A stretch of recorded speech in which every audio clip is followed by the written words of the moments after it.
No dia 31 de dezembro do ano passado, eu lanço publicamente o meu primeiro mangá. E hoje eu tô aqui para contar a vocês a minha experiência com a produção dessa historinha. Esse curto one shot com 17 páginas. Mas antes de prosseguirmos, quero pedir a vocês para vocês primeiro lerem o mangá e depois você volta aqui, beleza? É um capítulo só, sem preguiça, não vai ser uma leitura demorada. O link vai estar na descrição e no comentário fixado. Não precisa fazer login no site, não precisa baixar nada, é só clicar e ver, beleza? Bem, agora eu vou esperar.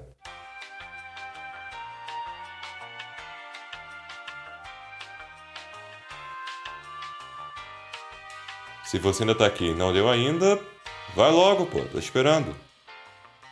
Vai lá.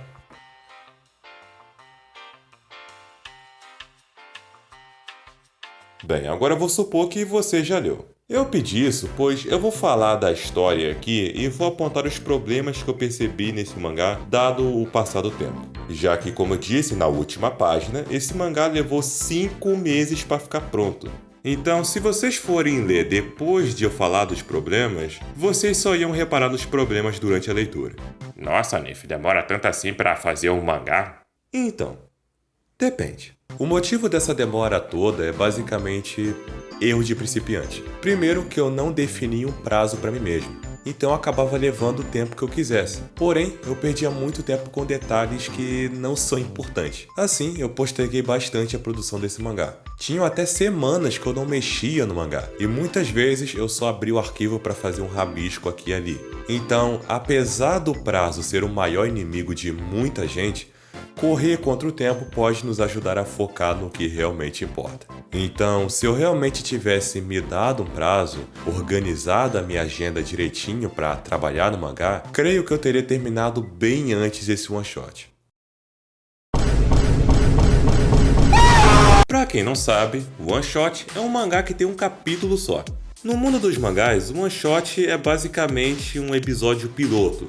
Um capítulo que apresenta toda a premissa da história e que, se bem avaliado, acaba virando uma série. Basicamente todo mangá teve um one shot e tem até exemplos em que o one shot é bem diferente da história final. O que os mangakas profissionais apontam como o maior erro de um mangaka iniciante é querer já começar fazendo uma série, prometendo uns 100 capítulos e etc. Cara, você não vai estar ganhando nada para fazer essa série. Fazer história e arte dá muito trabalho, ainda mais quando se é iniciante. Então faça um one shot. Uma história que começa e termina ali mesmo. Procure receber avaliações, aprenda com os erros e acertos do seu one shot e vida que segue. Então, mediante a este fato, obviamente eu decidi que faria um one shot. Uma historinha curta que conta sobre quem é a bruxa conhecida como Goat Witch. E para começar, acho válido explicar de onde veio essa ideia. Valerie é uma personagem que eu criei lá em 2022. E a inspiração para a criação dela é meio engraçada e imbecil. Em um dia qualquer, eu simplesmente acordo com uma puta vontade de desenhar uma mina muito coxuda. Por quê? Não sei, só aconteceu. Yeah, ok. Eu gosto de bruxas, queria que essa fosse uma personagem mais mística, então decidi que ela seria uma bruxa. E para combinar com a misticidade, decidi que ela seria uma cabra por causa das pupilas horizontais. Como eu queria mostrar as big coxas, decidi fazer um body bem aberto no quadril e meias longas. Porque é sete, sempre funciona. Então, no mesmo dia, puxei meu caderno, peguei as canetas e fui fazendo. E esse foi o resultado. Essa aqui é a primeira versão da Goat Witch. Bem, apesar da motivação inicial para a criação da Goat Witch ser bem imbecil, no final das contas a personagem tinha um design que funcionava bem. Eu gostei muito da personalidade, do design, a personagem tinha um certo carisma. Então, acabo me apegando à personagem e desenhando ela outras vezes. Ok, parece que eu criei aqui uma bela OC. Pra quem não sabe, OC é uma abreviação de Original Character, personagem original. Criar OCs é uma coisa extremamente comum entre os artistas. Você, mesmo que você não seja artista, provavelmente você já deve ter criado algum personagem original alguma vez na sua vida. O que também é comum são as pessoas também criarem uma historinha pro seu OC. Meu OC, o Joãozinho Foguete, é bem extrovertido. E quando ele era criança, ele matou uma velhinha. Ô louco, Joãozinho! Eu pessoalmente nunca fui do tipo de escrever histórias pra vocês, porque... mano, pra quê? Eu nunca vi motivo pra desenvolver uma história pra um personagem que não vai ser apresentado em algum tipo de mídia. Eu sei que existem uma espécie de sites e grupos de OC, onde você coloca o seu OC, a historinha dele, e o pessoal vê e, enfim, faz roleplay, sei lá o quê. Mas eu não curto isso, então não faz sentido pra mim. Mas eu tive vontade de criar uma história para Gold Witch, então eu decidi que iria fazer isso com uma história em quadrinhos. Até pensei em fazer no formato para rede social, tipo comic de Instagram, mas optei em seguir o caminho do mangá mesmo. Então Gold Witch foi meio que a minha desculpa perfeita para fazer um mangá. Eu sempre tive vontade de fazer mangás, eu já tive minhas tentativas.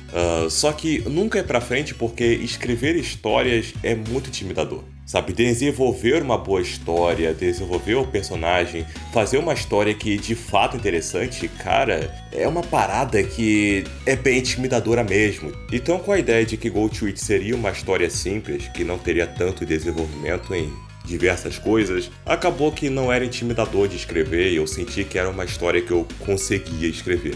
Então eu comecei a escrever algumas coisas, fui desenvolvendo mais a Gold Witch e decidi nomeá-la com o nome de uma música que eu gosto.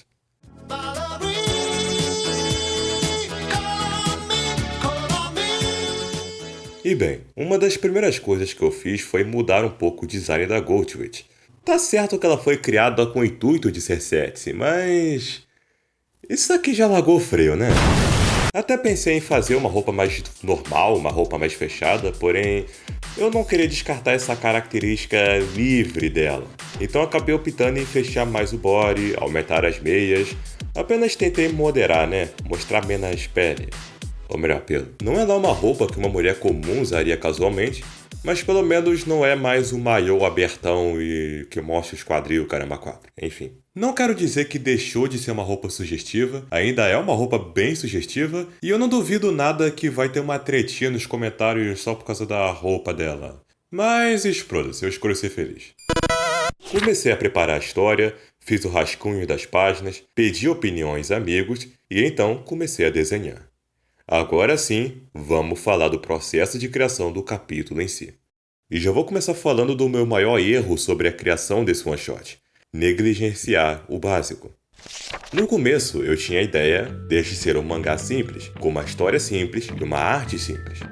Mas meio que a arte não ficou tão simples assim, né? Fiquei tão nessa ideia da simplicidade que eu não me dediquei muito ao planejamento da história. Há alguns detalhes da história que não ficam muito claros. Sabemos que a Valerie é uma bruxa lendária. Ela pode te fazer dormir, pode criar uma bigorna na sua cabeça, que ela pode até conceder imortalidade a alguém, que ela matou um dragão, mas e aí? O quão grande é o poder dela? Como a magia dela funciona exatamente? É só ela que consegue matar dragões ou tem mais gente? São detalhes que vêm naturalmente com a criação de mundo da história. E como eu estava com a ideia de fazer algo simples e que essa história iria terminar por aqui mesmo, acabei ignorando esse desenvolvimento de mundo. Mesmo que a sua história seja um one-shot, planejamento não faz mal. Ter todo o funcionamento do mundo planejado acaba enriquecendo bastante a história, mesmo que seja um one-shot. Depois de ter escrito os elementos necessários no bloco de notas, eu parti direto para a criação do esboço das páginas. Aliás, muita gente pergunta se primeiro se finaliza a arte de uma página para escrever a próxima. E não faça isso. Tenha pronto o esboço de todas as páginas primeiro. Depois disso, aí sim você começa a fazer a arte final de cada página. Pior que até eu mesmo já cheguei a cometer esse erro no passado com uma historinha que eu estava fazendo. Enfim, depois de ter os esboços das páginas prontos, vamos para o processo de arte e finalização da página. E é agora que a falta de planejamento começou a bater. O recomendado na hora de criar um personagem para uma história é ter uma folha de referência contendo as informações do visual do personagem, como ele é de frente, de costas, como são os acessórios, o olho, a altura e etc. A Valerie teve uma folha de referência, mas ela foi a única.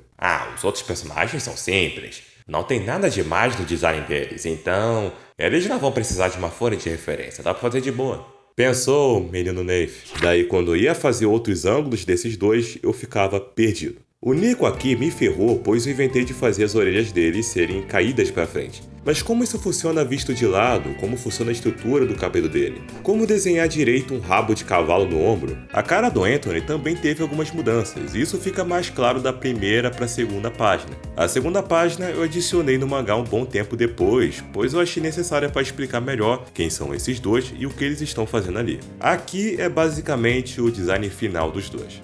Ao decorrer desses 5 meses, a Valerie também recebeu algumas mudanças, mas a maior delas foram essas mangas largas aqui. Essas pequenas alterações feitas dos personagens ao decorrer do tempo acabaram deixando o desenho do mangá meio inconsistente de uma página para outra, mas não foi nada muito brutal. Se tem uma coisa que esse mangá fez comigo, foi me mostrar muito claramente os meus limites como artista. A minha inexperiência com cenários ficou muito clara aqui. Desenhar uma floresta, árvores, gramas, arbustos, eu simplesmente não sabia como fazer de forma adequada. A casa da Valerie eu queria que fosse um tipo de mega casa na árvore, mas a estrutura não parece muito convincente. Eu até planejei fazer mais uma página só mostrando a visão da casa por baixo, mas eu não quis investir mais tempo, eu não tinha o design da casa planejado, já haviam se passado 5 meses de produção e eu queria lançar aquilo logo. O interior da casa é bem básico, não tem nada demais, e não tem nada aqui que possa nos dar um storytelling mais aprofundado. Esse erro da falta de planejamento vai ficar especialmente anotado. Na próxima, quero ter tudo planejado, ter as folhas de referência com o design dos personagens. Em vários ângulos, fazendo várias expressões, fazendo várias coisas. Eu quero desenhar as estruturas, os objetos, fazer uma arquitetura para as casas, prédios, calabouços e sei lá o quê. Enfim, deixar tudo planejado mesmo. Para quem já é acostumado a trabalhar em projetos, isso tudo parece ser apenas o óbvio, o básico. Mas na minha cabeça, por essa ser uma história simples, eu acreditei que não era necessário planejar tanto. E no fim das contas, só saí fazendo e nem soube me guiar direito. Apesar de ser uma história bem curta e meio simples, não muda o fato que isso aqui ainda é um projeto. E todo planejamento vai ser bem-vindo se isso vai te ajudar na construção da tua história e criar uma história mais rica. Enfim, tá anotado. Mas ter um planejamento não vai tornar uma história necessariamente boa. Executar o roteiro é um papo à parte. E para evoluir nisso, é preciso praticar, fazer mais histórias e aprender com os erros e acertos. Mas pensando assim, pode ser que eu fique desanimado ao pensar que toda história que eu fizer vai ter erro e, bem, nenhuma história é perfeita, não dá pra tu fazer um Breaking Bad quando tu quiser. O importante na hora de fazer o seu mangá, a sua história, é simplesmente deixar fluir. Tentar se divertir com o que você está escrevendo, colocando as ideias no papel, apenas faça o seu melhor. Ficar se cobrando para fazer algo 100% genial não vai dar certo. Bem, agora por último vamos falar da minha arte. Como dá para perceber, aqui eu tentei emular o estilo de mangá, com retículas e tal. E como eu não estou acostumado a fazer isso, eu apanhei um pouco. Eu penso se na próxima vez eu vou continuar tentando emular esse estilo de mangá ou vou apenas fazer como eu preferir. O mangá ele fica bem mesclado entre arte detalhada e arte simples. E tem painel que a arte fica muito detalhada e isso é porque eu fiquei empolgado e saí tacando detalhe onde não precisava. Eu gosto do meu traço, mas ainda tenho muito que aprender sobre texturas, efeitos, cenários e tal. No começo achava que seria mais fácil fazer pinturas estilo mangá, porém não, cara. Mangá é uma técnica completamente distinta. As técnicas de mangá são uma parada que leva aí um tempinho pra tu dominar, velho. Eu recebi algumas críticas sobre o enquadramento do mangá, que tem painel que contém texto demais, o que pode deixar a leitura cansativa. E isso é verdade. E o pior é que eu fiz essa merda de propósito. Por quê? Pois eu queria economizar a página. Na minha cabeça, mais páginas significava necessariamente mais trabalho. Eu imagino que vai ter uma galerinha que vai falar: nossa, logo no primeiro mangá do Nenf ele fez uma arte legal. Gente, eu quero deixar claro que eu já sei desenhar. Não sou nenhum puta de um mestre, mas estou num nível considerável. Então, se você não estudou apropriadamente, comparar o seu nível de desenho com um desenhista experiente é que nem tu tá na 4ª série e querer comparar o seu conhecimento de física com algum universitário. Em outras palavras, não faz sentido. E se você tá acostumado a ver tutoriais de desenho, eu acho que você já deve estar careca de ouvir que não é pra ficar se comparando com outros artistas. Compare-se somente a si mesmo. Não precisa ter um desenho absurdo para começar a fazer o seu mangá. Só faz tua história e vê no que dá. Tem vários mangás, webcomics que começaram com uma arte mais ou menos, mas que tiveram uma história promissora. Não é à toa que, se tratando de fazer mangá, eu considero pessoalmente mais importante aprender storytelling do que desenho. Pois para mim, um mangá com uma arte boa, mas com uma história ruim, é simplesmente um artbook. Não quero dizer que a arte não é importante. Tem mangá que a história é boa, mas a arte ferra com a experiência. Então apenas tente estudar tanto desenho quanto escrita para poder entregar um trabalho decente. E bem, com o mangá terminado, só falta publicar. Mas onde?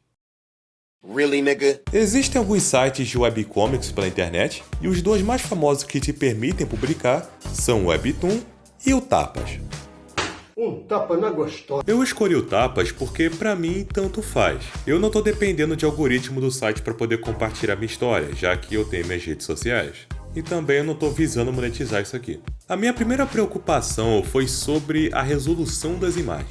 Os sites de webcomic têm um limite de 940 pixels de largura, enquanto as minhas páginas tinham 3.541 pixels.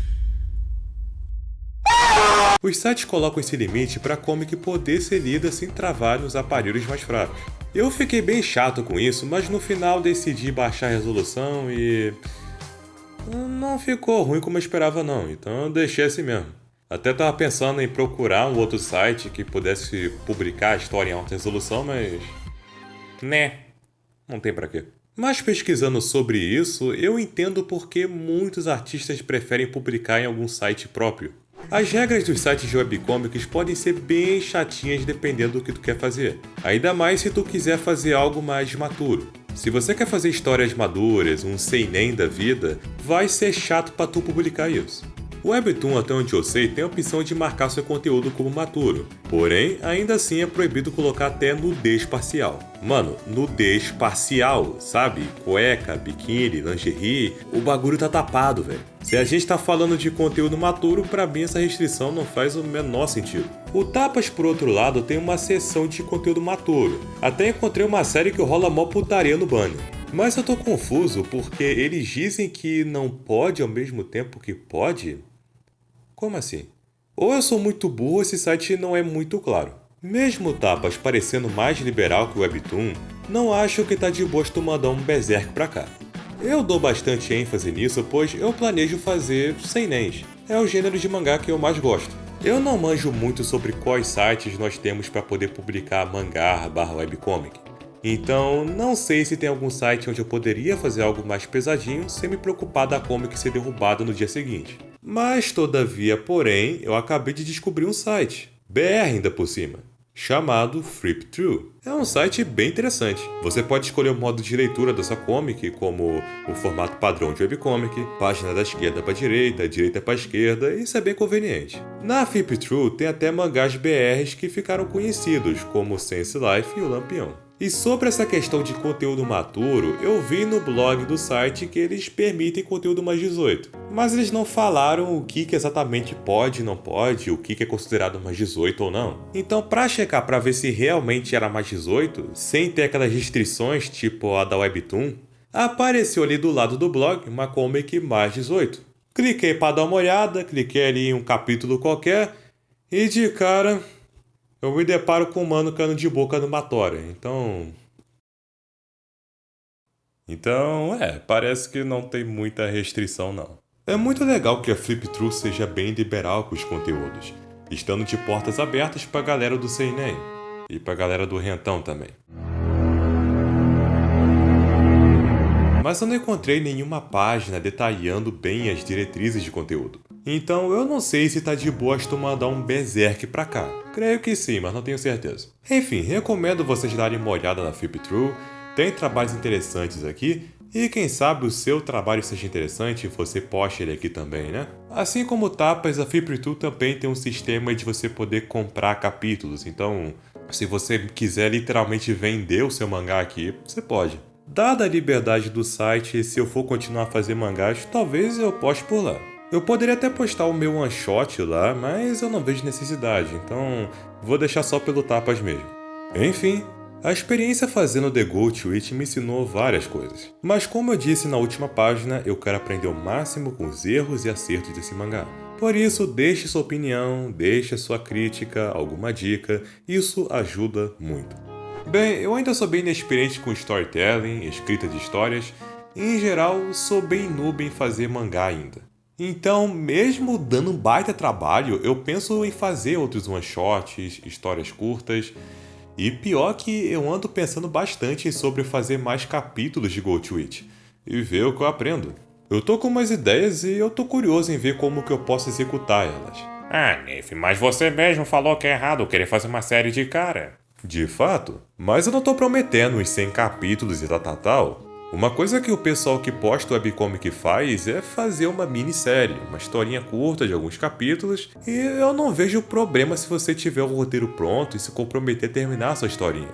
Deixando claro que eu só tô cogitando em fazer mais capítulos, não tô confirmando que vai ter. Além de que seria algo que eu faria no meu tempo livre, e eu não estaria ganhando nada com isso. Enfim, pessoal, essa foi minha experiência fazendo meu primeiro mangá, e eu espero que vocês tenham gostado. Fazer um mangá, pelo menos terminar um capítulo de mangá, é um desejo que eu sempre tive. Desde que eu comecei a gostar de mangás, esse desejo apareceu. E independente se esse mangá tá bom ou não, eu fico muito feliz de ter concretizado isso aqui. Enfim, é isso. Obrigado a você que assistiu essa merda até aqui e até a próxima. Eu sou o Nenf e obrigado.